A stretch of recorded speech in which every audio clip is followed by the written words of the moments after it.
Baptism అంటే ఒక మాట చెప్పండి, saying Jesus I need you. యేసయ్యా నువ్వు కావాలి యేసయ్యా. నేను మంచిగా ఉంటానని కాదు, నన్ను మంచిగా చెయ్యి. అదే నువ్వు బాప్తిజం తీసుకున్న తర్వాత అన్నిట్లో మారిపోలేదు, లేదు, పరిపూర్ణతలోకి వెళ్తామంట. రోజు రోజు చెక్కబడతామంట, రోజు రోజుకి మార్పు వస్తుందంట. సో బాప్తిజం తీసుకున్న వెంటనే ఒక పొరపాటు కనబడిందో, ఒక తప్పు చేసావు, do not get immediate discourage.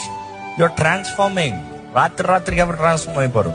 There are few things that happens over night, అంటే few sides of your character. But then ఆ పుట్టకతో స్వభావము, ఆ అలవాటు జీవితము, అందులో నుండి యూ హ్యావ్ టు ఫైట్, పోరాడుతూ ముందుకు రావాలి. So baptism is a process. Baptism అనేటప్పుడు అనేక రకాల బాప్టిజం ఉంటుంది. యేసుప్రభు అంటాడు, నా ముందున్న ఈ బాప్టిజం మీరు తీసుకోగలరా అని అడుగుతారు. నేను త్రాగే ఈ బాప్టిజంలో మీరు పాలు పొందగలరా అంటారు. Which means emerging, surrendering, becoming one with a purpose. దేవునితో సమర్పించుకుని దేవునితో ఒకటవ్వండి. దాని తర్వాత జీవిత విధానాలు వేరు. మీరు దేవునితో ఒకటవ్వకుండా, దేవునితో సమాధాన పడకుండా, దేవునితో ఐక్యపరచబడకుండా జీవితంలో జయం కొడితే అవ్వదు.